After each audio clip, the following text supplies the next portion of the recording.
I'm Alana from the Community Justice Project in Miami, and we were so honored to get to be a part of this project in digging in on the community lawyering side of this. So Andrew was talking about how we're building out that outreach side. We really got to dig in with the legal staff, the paralegals, the attorneys at the legal services organizations about embedding some of these values, not just during the design process, but over the long haul. So this can become a natural part of the work that we do as legal services.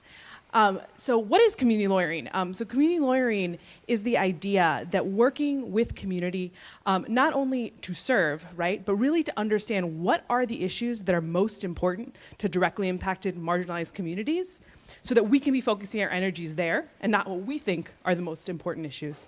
And listening to those communities to hear what are the solutions they want to see implemented as well, because it makes us more effective. It really makes us the most effective we can be with the limited resources we have as legal services.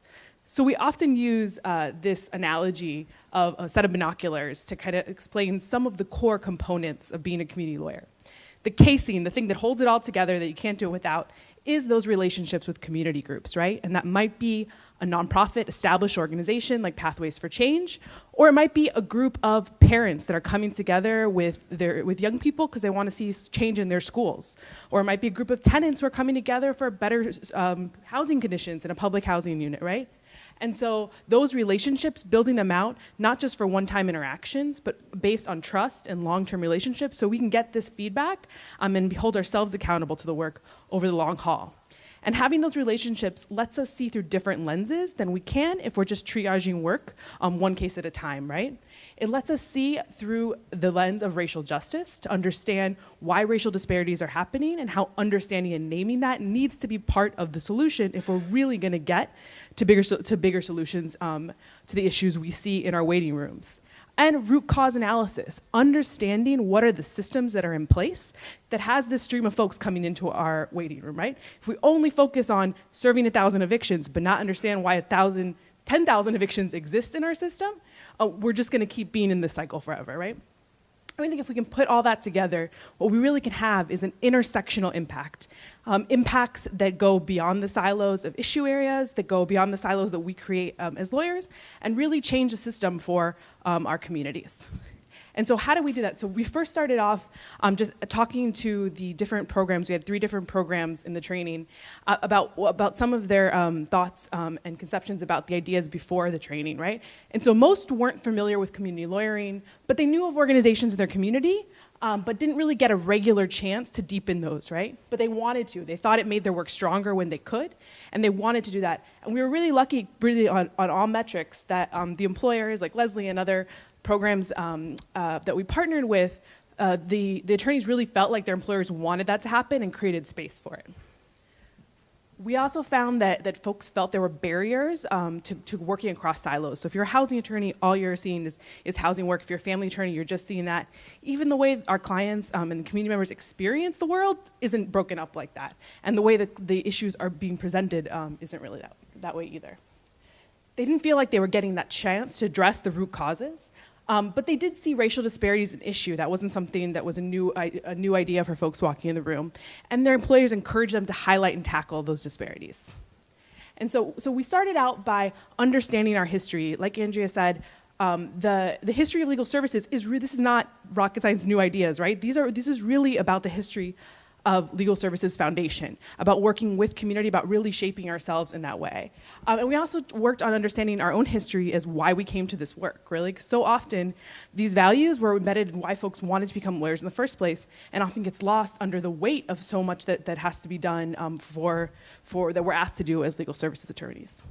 We also delved into perceived limitations, right? So we really tried to understand what are our limitations both on capacity and what are our limitations that LSC and other restrictions put in place. So we really understand those in reality and understand where there are opportunities to do deeper systemic work.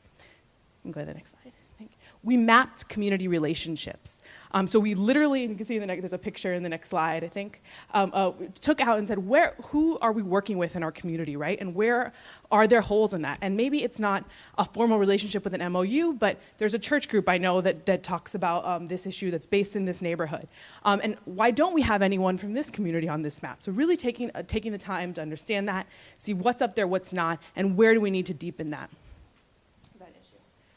This, I think, was a big hit. We took up some specific tools for systemic analysis. So really thinking, if you're doing education work with young people, maybe you're doing IEPs with students with disabilities, really not just understanding the system for appealing that and understanding the system we work in as lawyers, but what are taking steps back to understand the bigger system that created those conditions for our young people so that our individual advocacy or our systemic advocacy, if we work for a non-LSE program, is geared at undoing some of those problems that are creating the tide in the first place.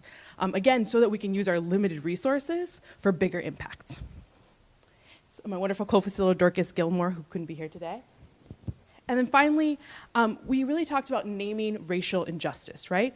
Understanding why, if I have a waiting room full of Latina single mothers, what's going on that's creating that in my community, right? Naming it so that we can get to the root causes of understanding why it's there and start to undo those. That's a long-term process, but we really want to open up that conversation and make sure it was part of the solution at every step of the way. And so moving forward, some of the big things we really think we want to keep tackling, and we know our cohort does, is to continue to create community, not just within our legal services programs, but between them and across them, and make sure that we have networks that we can call on when these relationships and this process gets tough, and understanding how to measure impact of this work, right? We're trying to do something different than just serve X number of people, right? And so how are we measuring and incentivizing this kind of bigger impact work in a way that resonates and is understandable for folks across programs? So thank you so much.